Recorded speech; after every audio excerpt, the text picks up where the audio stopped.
Manejo de la presión arterial en emergencias neurológicas. Asclepius Medical Training te da la bienvenida. Muy buenas. Hoy vamos a meternos de lleno en un tema que es, sencillamente crucial, el manejo de la presión arterial en 5 escenarios neurológicos de alto riesgo. Vamos a ver el ictus agudo, la hemorragia intracerebral, ese trío que forman la preeclampsia, el PRES y el RCVS, y también el traumatismo cráneoencefálico. Y al final repasaremos las recomendaciones más actuales. Es un desafío clínico en toda regla, pero vamos a desgranarlo juntos. Y aquí está la pregunta del millón, la clave de todo esto. ¿Cómo encontramos el equilibrio perfecto entre asegurarnos de que el cerebro recibe suficiente sangre y al mismo tiempo no aumentar el riesgo de que sangre? Es una línea muy, muy fina. Pensemos en ello como caminar sobre una cuerda floja, donde cada decisión, cada milímetro de mercurio cuenta. Venga, primer escenario, el ictus isquémico agudo.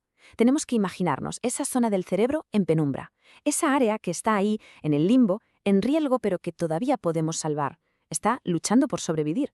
Nuestro objetivo es rescatarla, claro, pero sin provocar una catástrofe en forma de hemorragia. Y para eso, la presión arterial es nuestra herramienta más potente. En este punto nos encontramos ante una bifurcación, dos caminos totalmente diferentes. A ver, si el paciente es candidato a terapias de reperfusión, tenemos que ser increíblemente estrictos. Hay que bajar la presión a 185/110 o menos. Sí o sí. Es como preparar el terreno para una intervención delicada.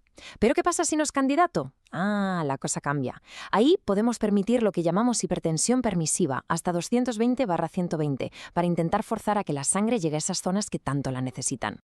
Estos números hay que tenerlos gramados a fuego. Son nuestra hoja de ruta. Para los pacientes sin reperfusión, el umbral para actuar es alto, solo si la presión supera el 220/120. Pero ojo, si vamos a administrar trombosis, las reglas cambian por completo. Bajamos a 185/110 antes de empezar y después la mantenemos por debajo de 180/105 durante 24 horas. Y en la terapia endovascular mantenemos ese mismo objetivo. Estas cifras son vitales en la urgencia. Y para lograr estos objetivos tan precisos tenemos un arsenal de fármacos intravenosos. La nicardipina y el labetalol son, por así decirlo, nuestros caballos de batalla. Son fármacos fiables, que actúan rápido y nos permiten un ajuste muy fino, casi minuto a minuto, lo cual es absolutamente esencial en estas situaciones. Son el volante que nos da el control que necesitamos en un momento crítico. Muy bien, pues cambiamos de tercio. Pasamos a la hemorragia intracerebral. Aquí el enemigo es otro, la película es diferente. El problema es la expansión del hematoma. Cada minuto que la presión sigue alta, el sangrado puede ir a más. Esto es, literalmente, una carrera contrarreloj para detener la hemorragia. Y las cifras, las cifras hablan por sí solas. Una mortalidad del 40%. Es el subtipo de ictus más letal que existe. Detrás de ese número tan frío hay vidas, hay familias. Por eso, en estos casos, cada decisión que tomamos tiene un peso enorme. No hay apenas margen de error. La evidencia de grandes estudios nos ha marcado el camino a seguir. El objetivo para la presión sistólica está entre 130 y 150 milímetros de mercurio. ¿Por qué este rango? Pues porque parece ser el punto dulce, el equilibrio perfecto que nos permite reducir el sangrado sin arriesgarnos a dejar sin riego al tejido cerebral que lo rodea. Las guías nos dan un plan de acción muy claro. Primero, actuar rápido en las primeras 2 horas desde el inicio. Segundo, ser eficaces y alcanzar ese objetivo de presión en la primera hora. Y tercero, ser constantes, usando fármacos intravenosos que nos den un control suave y sostenido, sin picos ni valles. Ahora, un matiz importante. En hemorragias muy grandes o en pacientes que van a necesitar cirugía, el beneficio de ser tan agresivo no está tan claro. Hay que individualizar. Venga, ahora nos adentramos en un territorio un poco más complejo, si cabe, la preeclampsia y síndromes relacionados como el PRES y el RCVS. Podríamos verlos como una especie de tormenta vascular, un cortocircuito en el sistema que regula el tono de las arterias. Nuestro trabajo aquí es calmar esa tormenta y devolver el equilibrio al sistema. Empecemos con la preeclampsia. Es una condición que pone en riesgo no una, sino 2 vidas, la de la madre y la del bebé. Se trata de una hipertensión que aparece en la segunda mitad del embarazo y que, si no la controlamos a tiempo, puede tener consecuencias nefastas. Pero ¿qué nos indica que la situación es realmente grave? No es solo tener la tensión por las nubes.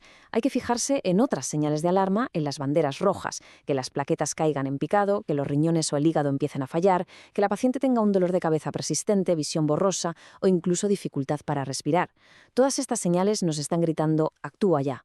Cuando la preeclampsia es severa, el tiempo es oro. Las guías recomiendan actuar en unos 30 minutos. Nuestras armas de elección son el labetalol intravenoso, la hidralacina y el nifedipino oral. Cada uno tiene sus particularidades, sus pros y sus contras, pero el objetivo es el mismo, bajar esa presión de forma rápida y segura. Y muy ligados a la preeclampsia tenemos el PRES y el RCVS. En el PRES, el cerebro se inflama, se edematiza, y ahí tenemos que bajar la presión con mucho cuidado, no más de un 25% en la primera hora. En cambio, en el RCVS, lo que ocurre es que las arterias del cerebro se contraen bruscamente, causando un dolor de cabeza explosivo. Aquí el objetivo es mantener la tensión por debajo de 160 para evitar una hemorragia. Y llegamos a nuestro último campo de batalla, el traumatismo cráneoencefálico. Aquí el cerebro ya ha sufrido un daño, el golpe inicial. Nuestra misión ahora es protegerlo de un segundo ataque, de una lesión secundaria, que muchas veces es la que acaba marcando el pronóstico. Y en esta defensa, la presión arterial es una de nuestras aliadas clave. Atención aquí, porque en el TCE las reglas del juego cambian por completo. Si hasta ahora el enemigo era la hipertensión, aquí el gran villano, el que tenemos que evitar a toda costa, es la hipotensión. Una presión baja puede ser absolutamente letal para un cerebro que acaba de sufrir un traumatismo. Nuestra obsesión tiene que ser evitarla. Hay un estudio ya clásico que nos dejó una lección que no podemos olvidar jamás. Un único episodio de hipotensión, uno solo, puede llegar a duplicar el riesgo de muerte en un paciente con TCE. Pensemos en lo que significa. Una sola bajada de tensión puede ser la diferencia entre la vida y la muerte. Por eso la vigilancia tiene que ser implacable. Las guías nos marcan un suelo, un mínimo que no podemos cruzar, la sistólica por encima de 100 o de 110, según la edad del paciente. Pero la evidencia más reciente va un paso más allá.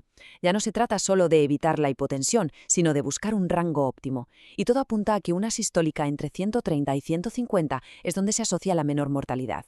Así que no solo evitamos caernos, sino que buscamos estar en el punto ideal. Bueno, pues hemos recorrido ya los escenarios más complejos de la neurología de urgencias.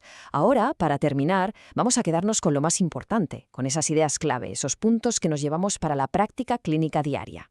Venga, vamos a resumirlo en 5 mandamientos. Primero, diferenciar. Hay que tratar emergencias hipertensivas, no una tensión alta casual. Segundo, ser específicos. El objetivo en un ictus isquémico para trombolizar no tiene nada que ver con el de una hemorragia. Tercero, evitar pasarse de frenada. Bajar la tensión de forma gradual y controlada es clave. Cuarto, la preeclampsia es un mundo aparte, si es severa hay que actuar en minutos. Y quinto, y que esto se nos quede grabado, el TCE es diferente. Aquí el enemigo a batir es la hipotensión. Y para acabar, os dejo con una reflexión final, un desafío, porque las guías son nuestro mapa, son fundamentales, pero cada paciente es un territorio único. La gran pregunta es, ¿cómo adaptamos estas recomendaciones generales a la realidad de la persona que tenemos delante? En esa capacidad de individualizar el tratamiento, de aplicar la ciencia con criterio, es donde reside el verdadero arte de la medicina.